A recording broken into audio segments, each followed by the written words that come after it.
Hello everyone. I'm Tibor, the sitting president of the Hungarian Electromobility Association, and as many of you probably know, that we had a winter range test in this February, and I'm happy to share some thoughts about that today. Um, Well, we all know that city driving is not a problem with EVs anymore, and probably those who sit in this meeting know that long range driving is not a problem either. But many people are afraid of EVs because what if they have to drive far away? Uh, what if they have to do that uh, on the highway, in highway speed? And what if the conditions, the temperature conditions are not ideal, maybe in winter time?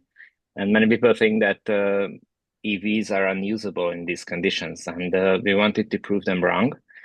And also, we wanted to show people how capable today the EVs are today, and how capable some of the cars that we know from the past and we love from the past.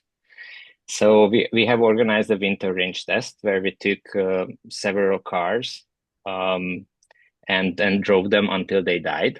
And we drove them on the highway with proper highway speed, what means 130 kilometers per hour. That's nearly 81 miles per hour for our friends who think in miles. So that's what we did. And our goal was to be able to compare uh, the range of the cars, not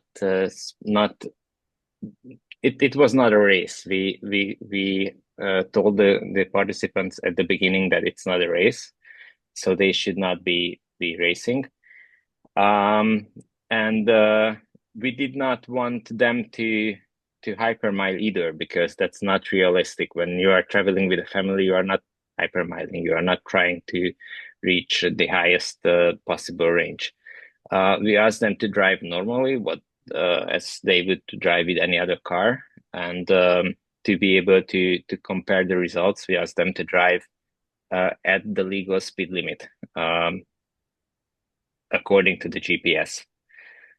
Um, Oops, I went back. Um, we wanted to also see how the cars behave when they are nearing the empty state of their battery. Many of the cars cut back to heating, or they reduce the power they can get, they reduce the speed. We wanted to record all of these changes and conditions, and we asked all the drivers to do that.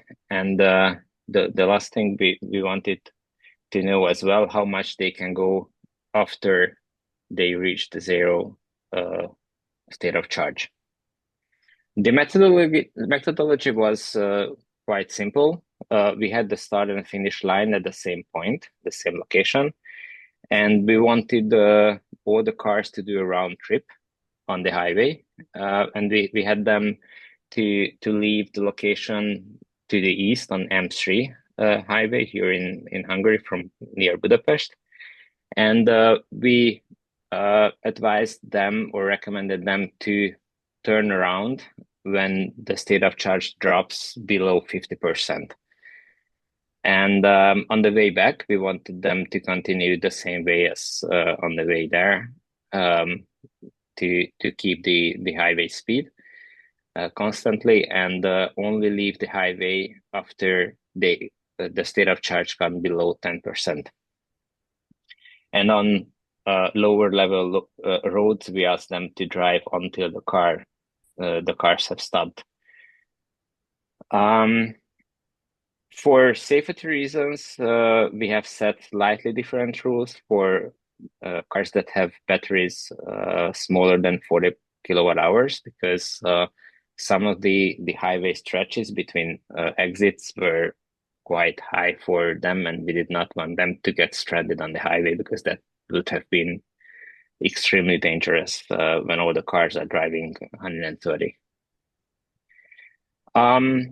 We got extremely lucky, because on the day of the event, it was not dangerous to drive on the highway. We could have had very slippery roads where it wouldn't be advisable to drive high speed.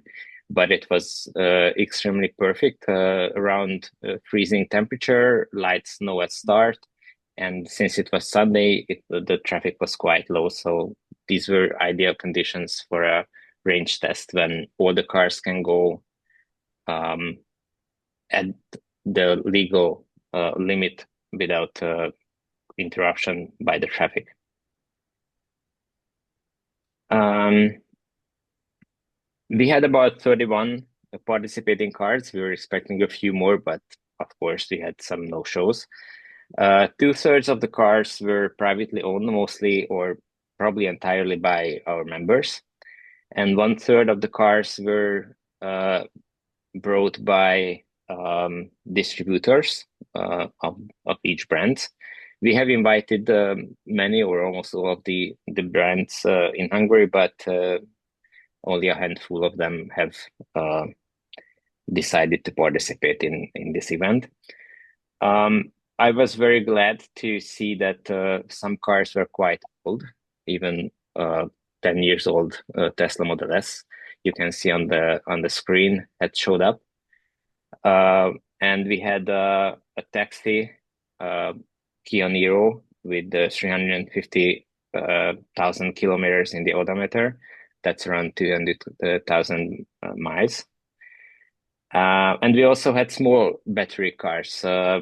For example, a Hyundai Ioniq with 28 kilowatt hours of battery. The largest one was a EQS Mercedes with 108 kilowatt hours.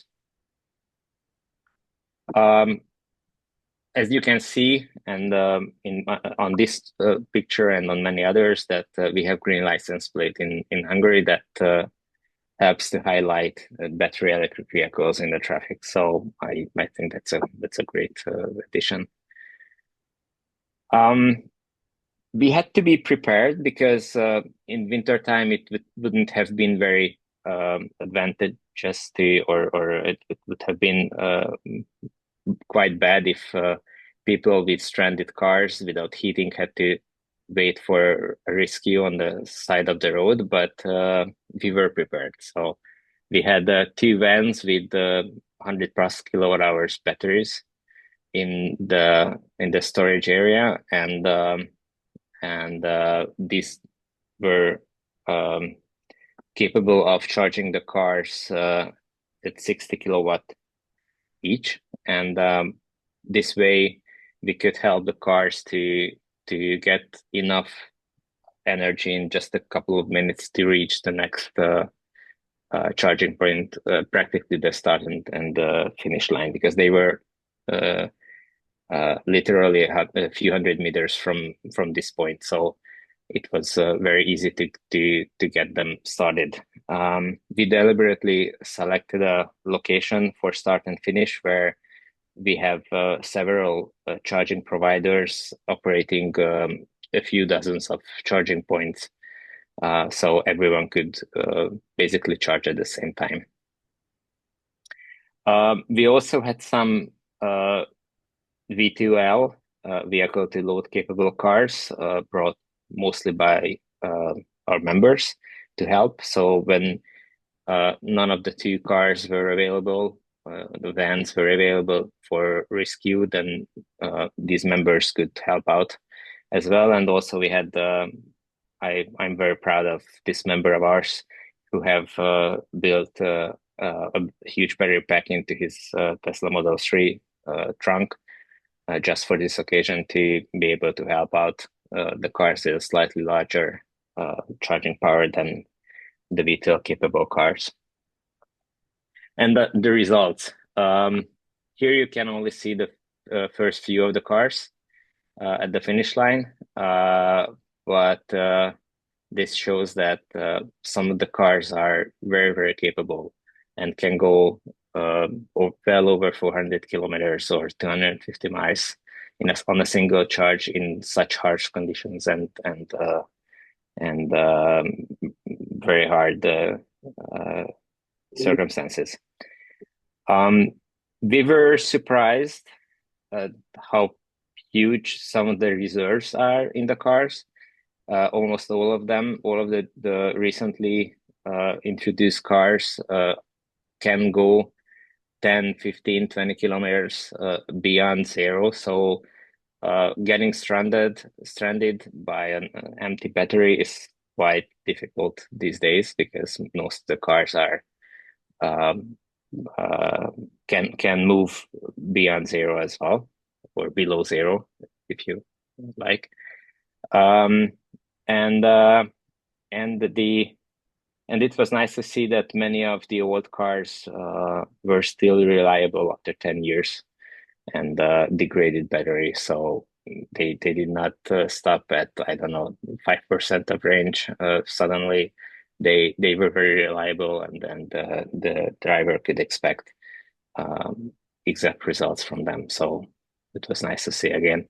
You can get all the details in our article on elmob.hu, and if you take a screenshot of this QR code, then you can get directly to the article. It's in English, so and we have a few graphs showing the results there. And I was also asked about the Hungarian elections, and it was a huge thing for us last month. Probably you have heard about that, and I just want to show you this a small video. I'm not sure if the music goes through, but I can say that we were just as happy as the soon-to-be as minister was at the event of the election, the eve of the election. So it's a huge thing for us, and it's potentially a historic moment that we managed to get rid of this corrupt government what we had for 15 years that centralized power and controlled all the key institutions and created a uneven political playing field. TISA, the new party, has emerged as a credible alternative to many of the people, and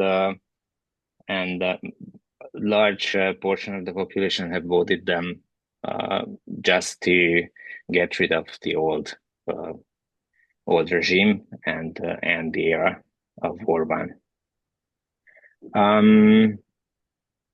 TISA has won well over the two-thirds of the seats in the parliament, what gives them unlimited power. And I really hope that, and many of us hope, that they will use this power and take advantage of this power and opportunity, and they will not abuse it. Regarding e-mobility, we have no clue what is going to happen, what their plans are. They had just literally like one sentence in their program about e-mobility that they are going to support it, but the ways how they want to do it is still unclear, and I really think that they have no program for that yet, simply because Hungary has much bigger problems than this at the moment that needs to be fixed. If you have any questions, I think we will have time for that after this hour at the breakout rooms, right? That's right. Yeah. That's great, Tibor. Thank you. And great on time, too.